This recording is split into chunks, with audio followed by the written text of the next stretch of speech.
Depression اور anxiety کو لے کر دو چیزیں بہت ضروری ہیں۔ یا یوں کہیں کہ ڈپریشن، انزائٹی اور فرسٹریشن کا شکار وہ لوگ زیادہ ہوتے ہیں کہ جو ایک تو بہت حساس ہوتے ہیں، یعنی کہ سینسیبلٹی، جو کہ چھوٹی چھوٹی چیز کو لے کے وہ نوٹ کرتے ہیں اور چھوٹی چھوٹی چیزیں ان کے ذہن میں نقش ہو جاتی ہیں، جان چھڑائی سے بھی جان نہیں چھوڑ پاتی، اور ہر وقت چیزوں کا، چھوٹی چھوٹی چیزوں کا نوٹ کرنا، وہ ذہن پر سوار رہنا۔ اور دوسری چیز یہ ہے کہ یہ لوگ اپنے پاسٹ سے نکل نہیں پاتے، پریزنٹ ٹائم میں بھی، موجودہ حالات میں بھی یہ آپ کے پاس بیٹھے ہیں، تو یہ ایک اسٹریم آف کانشیسنس میں ہوں گے۔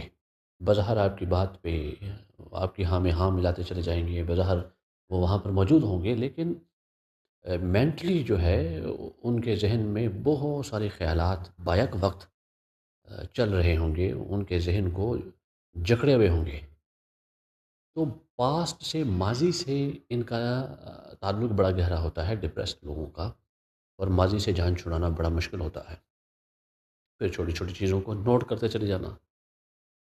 جو ایک بنیادی چیز ہے آ، وہ یہ ہے کہ جو ڈپریسڈ اور ڈپریشن اور انزائٹی کا شکار لوگ ہوتے ہیں نا، کون لوگ ہوتے ہیں بہت جلدی اس کا شکار؟ کون لوگ ہوتے ہیں؟ زیادہ تر وہ لوگ ہوتے ہیں کہ جو حساس مزاج ہوتے ہیں۔ اب آپ کسی حساس مزاج آدمی کی حساسیت کو تو ختم نہیں کر سکتے، یہ تو ایک ظاہر ہے اس کا ایک مزاج ہے، اگر آپ اس کو تبدیل کریں تو وہ ظاہر ہے بہت لمبا ایک عرصہ درکار ہے۔ تو یہ جو کنڈیشن ہوتی ہے ڈپریشن میں، انزائٹی میں، مریض جو جس کنڈیشن میں چلا جاتا ہے، وہ اس کو اب نکالا کیسے جائے؟ یعنی کہ وہ اپنے پاس سے وہ پریزنٹ حالات میں کیسے آئے، اور جو اس کی حساسیت ہے اس حساسیت کو کم کیسے کیا جائے؟ یہ دو چیزیں ایسی ہیں، یہ صرف دوائیوں سے چینج نہیں ہو سکتی۔ اگر آپ کہیں کہ میڈیکیشن کے ذریعے سے چینج کر لیں، یا آپ کہیں کہ صرف روٹین سے، اور یہ صرف روٹین سے بھی چینج نہیں ہوتی۔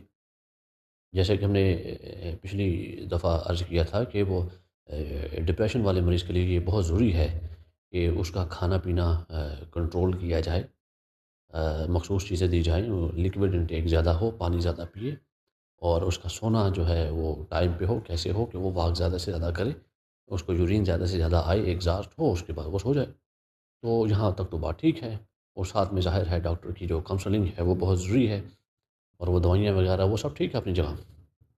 لیکن اس سب کے باوجود وہ ظاہر اٹھے گا، اپنی زندگی کے معاملات میں آئے گا، پھر وہ یہ دو چیزیں اس کو اسٹرائک بیک کریں گی، دو چیزیں: ایک حد سے زیادہ بڑی ہوئی حساسیت، اور دوسرا پاسٹ میں رہنا۔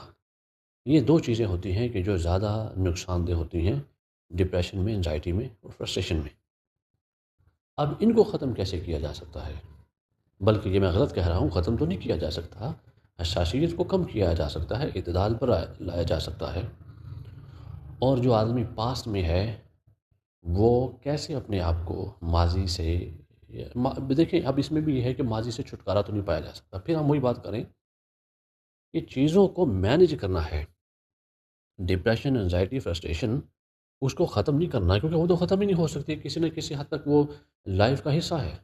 مینیج کرنا ہے، پاسٹ تھاٹس ہیں ان کو مینیج کرنا ہے، حد سے زیادہ بڑی ہوئی حساسیت ہے اس کو مینیج کرنا ہے۔ تو یہ اب آپ کیسے مینیج کر سکتے ہیں، یہ بنیادی سوال ہے۔ یہ تو ہمیں پتہ ہے کہ جی وہ ڈپریشن کے شکار وہ لوگ ہوتے ہیں جو حد سے زیادہ حساس مزاج ہوتے ہیں، اور ایسے ہوتے ہیں کہ جی وہ اپنے پاس میں رہتے ہیں۔ تو اب اس کا سلوشن کیا ہے؟ حل کیا ہے؟ حل اس کا یہ ہے کہ آپ، ایک آدمی اگر کسی واقعے کو لے کے، حادثے کو لے کے، پاسٹ کو لے کے زیادہ وہ فکر مند ہے، تو ہمارے ہاں ہوتا یہ ہے کہ ہم کہتے ہیں کہ جی اس کو اس کے پاس سے نکالیں، اس کے ساتھ وہ باتیں نہ کریں، اس کو جو ہے نا وہ جی وہ فلانا واقعہ ہوا تھا تو اس میں یہ بڑا پریشان ہو گیا تھا، تو اب ویسی بات آپ نہ کریں۔ دیکھیں ایک موٹی سی مثال ہے کہ ایک آدمی سمندر میں کشتی میں سفر کر رہا تھا، تو اس نے ملاح سے یہ سوال کیا، اس نے کہا کہ تمہارا باپ کیسے فوت ہوا تھا؟ اس نے کہا میرا باپ سمندر میں فوت ہو گیا تھا، وہ ملاح تھا، تو وہ اپنے کام کے دوران جو ہے نا وہ فوت ہو گیا تھا۔ تو اس نے کہا پھر بھی تم یہ کام کرتے ہو؟ اس نے بولا جی ظاہر ہے میری تو روزی روٹی ہے، میں تو یہی کام کرتا ہوں۔ تو وہ بولا تمہیں اس سمندر کی لہروں سے ڈر نہیں لگتا؟ تم ڈرتے نہیں ہو؟ اور تمہیں یہ خوف نہیں آتا کہ ایسا نہ ہو کہ تمہارا باپ بھی سمندر میں فوت ہو گیا تھا، تم بھی کہیں سمندر میں فوت نہ ہو جاؤ، مر نہ جاؤ؟ تو اس نے ملاح نے پلٹ کر اس سے یہ پوچھا کہ تم مجھے یہ بتاؤ کہ تمہارا باپ کہاں فوت ہوا تھا؟ اس نے بولا میرا باپ تو بستر پر فوت ہوا تھا۔ تو اس نے کہا کہ کیا تمہیں ڈر نہیں لگتا؟ تو پھر تم بستر پر جا کر کیوں لیٹتے ہو، بستر میں جا کر کیوں سوتے ہو؟ تم بھی وہاں پہ جو ہے نا وہ فوت ہو سکتے ہو۔ تو بنیادی طور پر ڈپریشن میں ایک حد سے بڑی ہوئی حساسیت اور یہ پاس میں رہنا، یہ دونوں چیزیں مل کے آدمی کے اعصاب کو، نروز کو کمزور کر دیتی ہیں، کہ جس کی وجہ سے ڈر اور خوف وقت گزرنے کے ساتھ ساتھ وہ ڈپریشن کی صورت میں یا ڈپریشن سے بھی زیادہ حاوی ہو جاتا ہے بسا اوقات، کہ آدمی ڈر اور خوف محسوس کرتا ہے۔ اب یہاں پر آپ ڈپریشن، انزائٹی، فرسٹریشن، اس کے پاسٹ، اس کی حد سے بڑی ہوئی حساسیت کو سائڈ پہ رکھ دیں گے۔ جو چیز زیادہ جلدی ختم ہو سکتی ہے آپ اس طرف آئیے۔ اب ہوتا کیا ہے کہ 4 سال، 8 سال، 10 سال، 15 سال سے اس کو ڈپریشن ہے، انزائٹی ہے، تو اس سے کہیں زیادہ اس کو ڈر اور خوف ہے۔ تو یہاں پہ آپ اس کا وہ مخصوص حادثے، واقع، شخص یا معاملے سے ریلیٹڈ جو اس کا ڈر اور خوف ہے، کہ جب وہ چیز اس کے ذہن میں آتی ہے تو تب اس کی فرسٹریشن بڑھ جاتی ہے۔ تو جب تک آپ اس کو دور نہیں کریں گے تب تک فرسٹریشن، ڈپریشن یہ کم نہیں ہوگا۔ تو اس واقعے کو لے کے، اس حادثے کو لے کے جو میں کہہ رہا تھا کہ لوگ کہتے ہیں کہ اس کے متعلق بات نہ کریں، کیونکہ یہ پھر اوور سینسٹیو ہو جاتا ہے، یہ پھر ایسی ویسی حرکت کرتا ہے، یہ ڈپریشن میں مزید چلا جاتا ہے، تو اس واقعے کا ذکر نہیں کرنا۔ تو کیا آپ کسی شخص کی تھاٹس کو کنٹرول کر سکتے ہیں؟ آپ اس کو ذکر نہ کریں، آپ کے ذکر کرنے کا مطلب یہ ہے کہ وہ بات اس کے ذہن میں آئے گی ہی نہیں، یا اس سے متعلقہ خوف یا ڈر اس کے ذہن میں آئے گا ہی نہیں۔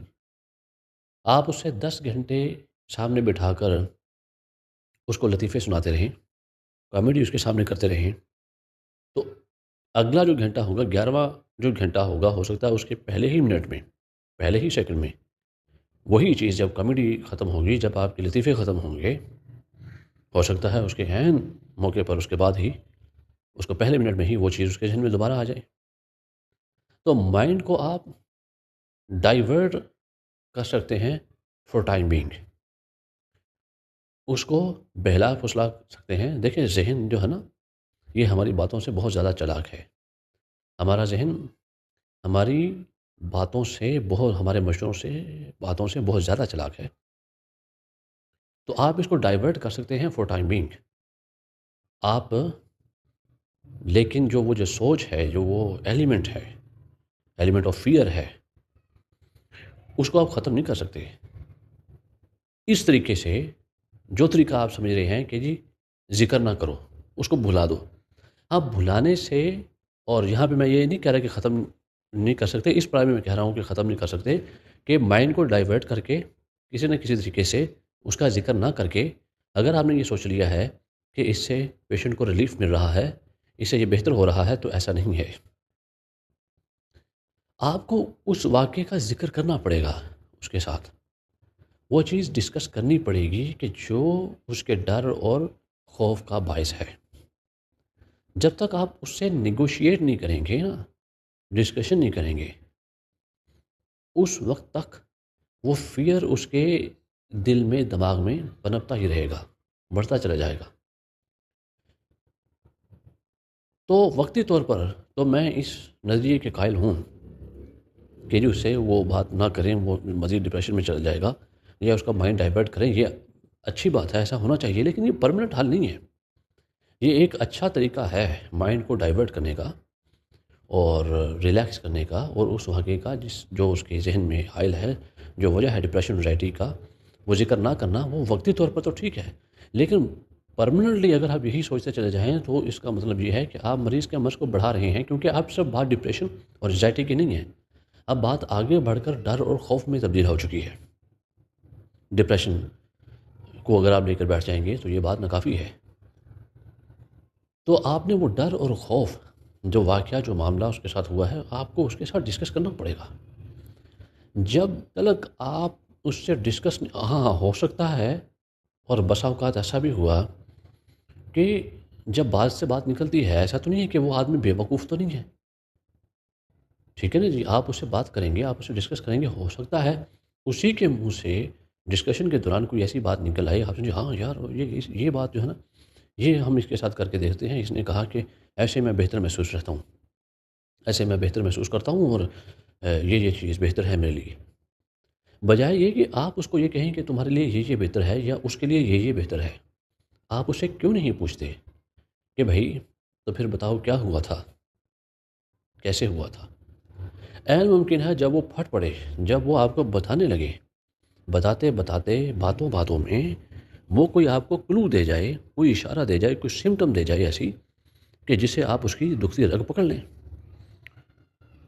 اور پھر کتھارسس، ہم اس کو کہہ سکتے ہیں کہ آپ وہ جو ڈسکشن ہے، جو پروسیس ہے کتھارسس، آپ اس کے ساتھ کتھارسس کریں اس کے واقعے کو لے کے، اور جو اس کے ساتھ واقعہ ہوا ہے اس سے زیادہ برے واقعات کی اس کو آپ مثال دیں کہ بھائی فلاں کے ساتھ اس سے بھی بڑا ہوا تھا، تو کیا تمہارا دکھ اس سے بڑا ہے؟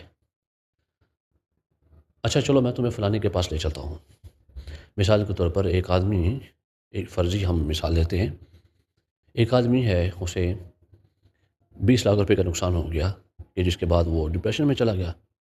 ایک آدمی ہے اس کا ایک بیٹا فوت ہو گیا جس کے بعد وہ ڈپریشن میں چلا گیا۔ ایک آدمی ہے اس کی گھریلو ناچاکیوں کی وجہ سے جو ہے ڈیورس ہوگی، وہ ڈپریشن میں چلا گیا۔ آپ اس آدمی کو لیں اور اس آدمی کے پاس چلے جائیں کہ جس کا 20 لاکھ کا نہیں 50 لاکھ کا یا 2 کروڑ کا نقصان ہوا ہے، وہ پھر بھی اپنے آپ کو مینج کیے ہوئے چلتا پھر رہا ہے۔ ول پاور، وائٹل فورس، بنیادی طور پر جو ہم باتیں کر رہے ہیں نا، ہم نے اس پیشنٹ کی ول پاور کو اسٹرانگ کرنا ہے، تو آپ اس کے پاس اس کو لے جائیں۔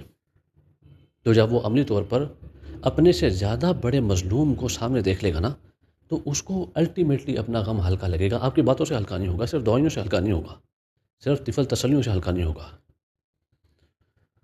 اور آپ لے جائیں اس آدمی کو کہ اس کے تو ساری کے سارے بچے ہیں وہ ایک حادثے میں ہلاک ہو گئے، شہید ہو گئے، مارے گئے بیچارے۔ تو جب آپ وہ جو ڈر اور خوف میں مبتلا ہے اپنے غم کو لے کر، اپنی کیفیت کو لے کر جو اسے پہاڑ سی معلوم ہو رہی ہے، ہاں وقتی طور پر تو ہو سکتا ہے کہ اس کی بات سن کے اس کی کیفیت اور بگڑ جائے، وہ اور بیچارہ ٹینشن میں آ جائے، لیکن جو وقت گزرتا چلا جائے گا اس کے ذہن میں یہ حقیقت جو ہے نا یہ بیٹھنا یہ آشکار ہوتی چلی جائے گی۔ تو with the passage of time اسے اپنا غم ختم تو نہیں ہوگا، نہیں ہو سکتا ختم نا، لیکن اسے ذرا ہلکا فیل ہوگا کہ میرا غم ہی اس دنیا میں بڑا نہیں ہے، بہت بہت لوگ غمگین مجھ سے زیادہ اس دنیا میں جی رہے ہیں۔ پھر اس کے بعد ہوتا یہ ہے کہ آدمی جب ڈپریشن میں چلا جاتا ہے تو وہ چیزیں جو اس کو آسودہ کرتی ہیں، جو اس کو ریلیکس کرتی ہیں، وہ چیزیں چھوڑ دیتا ہے، وہ ایکٹیویٹیز بنیادی طور پر چھوڑ دیتا ہے کہ جس سے وہ اپنے آپ کو بہتر محسوس کرتا ہے۔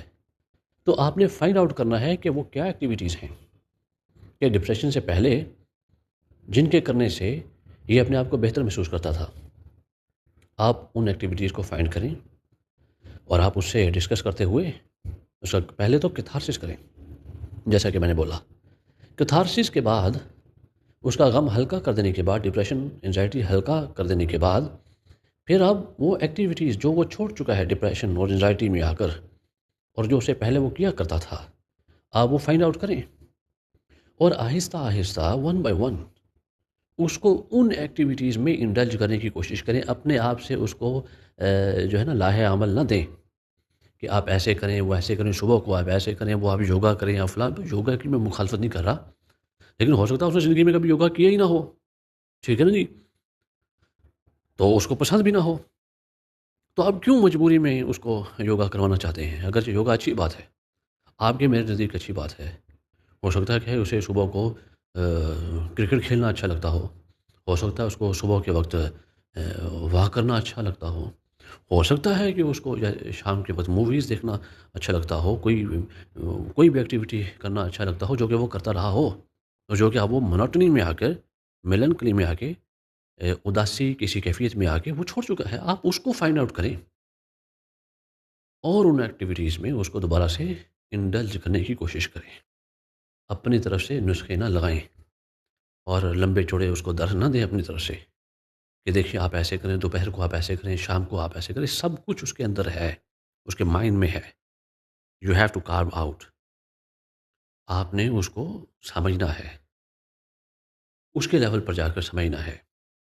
تو ہوتا یہ ہے کہ ہم آس پاس کے مختلف مائنڈ، انٹلیکچوئل مائنڈ جو ہوتے ہیں، وہ اپنی اپنی علمی الٹیاں اس کے اوپر، اس کے دماغ میں، اس کے سامنے کرنے لگتے ہیں، جس سے اس کا کوئی تعلق ہی نہیں ہوتا، دلچسپی نہیں ہوتی، اور نہ وہ دلچسپی لینا چاہتا ہے کیونکہ اس نے وہ چیزیں کی نہیں ہیں. تو ایک تو پہلی وہ چیزوں میں پھنسا ہوا ہے، دوسرا آپ وہ کچھ کرنا نہیں چاہتا، اس کی ول پاور کمزور ہے. دوسرا آپ اس کو ایسی ایسی چیزیں بتا رہے ہیں کہ جس سے وہ اور بھی مایوس ہو جائے کہ بھائی تم ہاں یوگا کہہ دیں، اگر وہ کر رہا ہے تو اچھی بات ہے، بالکل بہترین چیز ہے، لیکن لازمی کیا ہے کہ آپ نے اسے یوگا ہی کروانا ہے جب کہ وہ کسی اور ایکٹیویٹی میں وہ کیا کرتا تھا، وہ کوئی اور کام کرتا تھا. تو آپ اس کو کہیں کہ بھائی چلو آج ایسا کرتے ہیں، چلو آج کارڈز کھیلتے ہیں. آپ کو پتہ لگا کہ جی یہ ڈپریشن سے پہلے یہ کارڈز کھیلا کرتا تھا، اور جب یہ کارڈز کھیلتا تھا یہ بڑے جوش میں آ جاتا تھا. چلو بھائی آج کارڈز کھیلتے ہیں. تو آہستہ آہستہ ایسے نہیں ہوگا کہ پہلے آپ کتھارسس کریں گے نا. کتھارسس جب اس کا ہوگا، اس کا مائنڈ ہلکا ہوگا، تبھی وہ آپ کی بات سننے پہ راضی ہوگا. ایک تو یہ ہے نا کہ آپ نے وہ چیزیں کہنی ہے، کروانی ہے جو وہ ڈپریشن سے پہلے کیا کرتا تھا، جن کو پسند کرتا تھا، تاکہ وہ پاسٹ میں جائے. اس سے کیا ہوگا، کیونکہ وہ پاسٹ میں جی رہا ہے اور آپ نے جو بات کی ہے اس کے پاسٹ کی ہے وہ، کہ ہاں یار یہ میں کیا کرتا تھا. یہ میں ایسا نہیں کہہ رہا کہ ایسا ہو جائے گا، یہ تو ایک اپنی طرف سے ایک پرسیپشن ہے، ایک کہہ لیجئے کہ ایکسپیرئنس کی بنیاد پر ایک جو ہے نا مشورہ ہے. جو یہ باتیں میں آپ سے کہہ رہا ہوں اس پہ وہ راضی ہو جائے گا، ہاں یار یہ کرتے. لیکن اس سے پہلے کتھارسس بہت ضروری ہے. اور ہم کیا کرتے ہیں، ہم صرف ڈپریشن اور اس کی انزائٹی کا ہی علاج کرتے چلے جاتے ہیں. ایسا نہیں ہے. ڈپریشن اور انزائٹی سے پہلے اس کا ڈر اور خوف ختم کیجیے، اس واقعے کو ڈسکس کیجیے جیسے کہ ہم نے ابھی ذکر کیا ہے. اس کے بعد کتھارسس ہے. اس کے بعد پھر اسی کی جو جن چیزوں کو وہ پسند کرتا ہے ان کو پھر آپ جو ہے نا وہ کہیں کہ بھی جی وہ ایکٹیویٹیز جو وہ پسند کیا کرتا تھا، آہستہ آہستہ اس کو آپ انگیج کریں. پھر وہ آہستہ آہستہ آپ کے ساتھ انگیج ہوگا، تو پھر اس کے دل میں یہ خیال آئے گا آہستہ آہستہ، 2 ماہ، 4 ماہ، 6 ماہ، 1 ماہ، depending upon the level of his level of depression اور انزائٹی. پھر وہ آپ کی بات سننے پر مائل ہوگا. اب یہاں پر ایک اور اہم چیز ہے، پھر اس کے بعد وہ آپ کی بات ہلکی پھلکی توجہ دینے کے قابل ہوگا. ہمارے ہاں ہوتا یہ ہے کہ ہم پہلی ہی میٹنگز میں، ڈاکٹر ہے یا کوئی سائیکالوجسٹ ہے یا کوئی اس کا، وہ پہلی ہی میٹنگ میں وہ سب چارٹ وغیرہ بنا کے دے دیتا ہے، اس کی سنتے نہیں ہیں ہم. ایک تو المیہ یہ ہے کہ ہم ڈپریسڈ پیپل کی، انزائٹی کے شکار لوگوں کی سنتے کم ہے، اپنی زیادہ سناتے ہیں. یہ اور بری بات ہے. اپنی نہیں آپ نے سنانی ہے، آپ کی بھی وہ سنے گا نہیں، وہ تب سنے گا جب آپ یہ تینوں چیزیں کر لیں گے جو میں پیچھے بتا چکا ہوں، اور پھر اتنا عرصہ گزر چکا ہوگا، 2 ماہ، 3 ماہ، 4 ماہ. پھر اس کے بعد ہلکی پھلکی وہ آپ کی بات توجہ سے سننے کی کوشش کرے گا. پھر وہاں سے آپ اس کو کوئی بھی اچھی ایکٹیویٹی بتاتے ہیں، کوئی بھی اس کو لائف سٹائل مینٹین کرنے کا مشورہ دیتے ہیں، تو تب جا کے وہ آپ کی بات سننا شروع کرے گا۔ اور پھر اس میں ہوتا یہ ہے کہ آپ ایک ڈپریسڈ اور انزائٹی کے شکار آدمی کو لے کے صرف اس کے مائنڈ پر توجہ نہ دیں کہ جی اس کے ذہن میں یہ ہے، وہ ہے، یہ ہے، فلاں ہے، تو یہ خیالات آتے ہیں، تو ایسا ہوتا ہے، تو ویسا ہوتا ہے، نہیں، صرف مائنڈ پر توجہ نہ دیں۔ یہ عین ممکن ہے کہ وہ پوری کوشش کر رہا ہو نپٹنے کی، مگر اس کی وائٹل فورس ہی کمزور ہو، ول پاور ہی اس کی ویک ہو۔ تو کیوں نہ آپ اس کی ول پاور کو اسٹرونگ کریں، اس کی وائٹل فورس کو اسٹرونگ کریں۔ ہو سکتا ہے کہ کسی کیس میں صرف دوائی کا ہی سہارا لینا پڑے۔ تو یہ کوئی اتنی آسان چیزیں نہیں ہے۔ تو آپ کو اس کی ساتھ ساتھ پھر یہ سب چیزیں چل رہی ہیں جو ہم آج کر رہے ہیں نا، اس کے ساتھ ساتھ آپ کو اس کی وائٹل فورس کو بھی بوسٹ اپ کرنا ہوگا، ول پاور کو بھی اسٹرونگ کرنا ہوگا اس سب مرحلے میں۔ تو جیسے جیسے اس کی ول پاور اور وائٹل فورس بڑھتی چلی جائے گی، سادہ لفظوں میں کہیے کہ اعصاب پر اس کا کنٹرول آتا چلا جائے گا، ویسے ویسے وہ آہستہ آہستہ ڈپریشن اور انزائٹی کو خود سے ہی مینیج کرنے کے قابل ہو جائے گا۔ دیکھیں یہ ہے بات امپورٹنٹ اب، کہ آپ نے کچھ نہیں کرنا، یہ سارے پروسیسز ہیں، ان تمام مراحل سے آپ نے گزارنا ہے اس پیشنٹ کو۔ تو پھر جب آپ نے ان تمام مراحل سے گزار کے اس کی ول پاور اسٹرونگ کر دی، اس کی اعصاب مضبوط کر دیے، تو پھر وہ خود ہی اس قابل ہو جائے گا کہ وہ اپنے اسٹریس، اپنے ڈپریشن اور انزائٹی کو کنٹرول کر سکے۔ آپ نہیں کنٹرول کر سکتے، آپ اس کو نہیں ٹھیک کر سکتے، لیکن آپ ان مختلف مراحل سے، اب یہاں پہ دوائی کی نیگیشن بھی نہیں ہے کہ ہم کوئی ایسی بات نہیں ہے کہ کوئی ڈاکٹروں کی مخالفت ہو رہی ہے، نہیں، یہ تو ممکن ہی نہیں ہے۔ تو وہ ساتھ میں میڈیکیشن تو چلے گی ہی چلے گی، لیکن یہ دونوں چیزیں لازمی منظوم ہیں، کاؤنسلنگ بھی ہے ساتھ، اور پھر یہ کاؤنسلنگ کس طریقے سے ہے، اور پھر لازمی نہیں ہے کہ آپ ہماری باتیں ہی لے کر چلیں، آپ ہماری باتوں سے اختلاف بھی کر سکتے ہیں۔ ہو سکتا ہے کہ بہت زیادہ کوئی سیزنڈ آدمی ہو جس نے بیسیوں مریضوں کو ڈیل کیا ہو، ڈپریشن کو لے کے، انزائٹی کو لے کے، وہ ہم سے بہت بہتر تجاویز دے سکتا ہے، یا آپ کے پاس اس سے بہتر تجاویز ہو سکتی ہیں۔ تو کہنے کا مقصد صرف یہ ہے کہ ڈپریشن کا شکار patient is not just a patient, ٹھیک ہے نا جی؟ اور ایسا بھی نہیں ہے کہ صرف آپ اس کو تعویذ اور گنڈوں سے ہی آپ اس کو، تعویذ دھاگوں سے ہی آپ اس کو ٹھیک کرنے چلیں۔ اور ہم اس میں انکار نہیں کرتے، مذہب ہماری زندگی کا لازمی جزو ہے، حصہ ہے۔ اب اگر یہاں پہ مذہب کا سہارا لیں گے تو کیا ہی بات ہے، وہ تو کیا ہی بہتر طریقہ ہو جائے گا۔ قرآن مجید پورے کا پورا مکمل شفا ہے، آپ قرآن مجید پڑھتے چلے جائیے۔ حضرت محمد صلی اللہ علیہ وآلہ وسلم نے مخصوص دعائیں سکھائی ہیں ڈپریشن کو لے کے، انزائٹی کو لے کے، فکر اور پریشانی کو لے کر، وہ دعائیں بھی اس پیشنٹ کو، اس مریض کو لازمی سکھائیں۔ تو یہ تینوں چیزیں ہیں، سوسائٹل بیہیویئر ہے، جو لوگ اس کے ساتھ اٹیچڈ ہیں، ڈاکٹرز ہیں، میڈیکیشن ہے، مذہب ہے، دین اسلام ہے، اور دین اسلام میں بھی آپ صلی اللہ علیہ وآلہ وسلم نے مخصوص دعائیں سکھائی ہیں۔ قرآن مجید ہے، وضو ہے، وہ وضو کرتا رہے، وضو جتنا زیادہ وہ کرے گا، اپنے آپ کو جتنا باوضو رکھے گا، تو اس کو بہتری محسوس ہوگی۔ دعائیں اس کو سکھائیں، صرف اور صرف ایک چیز کا سہارا نہ لیں، ان تمام چیزوں کا جو ہے یہ ایٹ اے ٹائم یہ ساتھ لے کر چلیں، تاکہ کسی بھی چیز سے وہ بہتری ممکن ہو سکے، اور ہمیں مریض جلد از جلد ٹھیک حالت میں وہ اپنی زندگی پر ٹریک پر واپس آتا ہوا مل سکے۔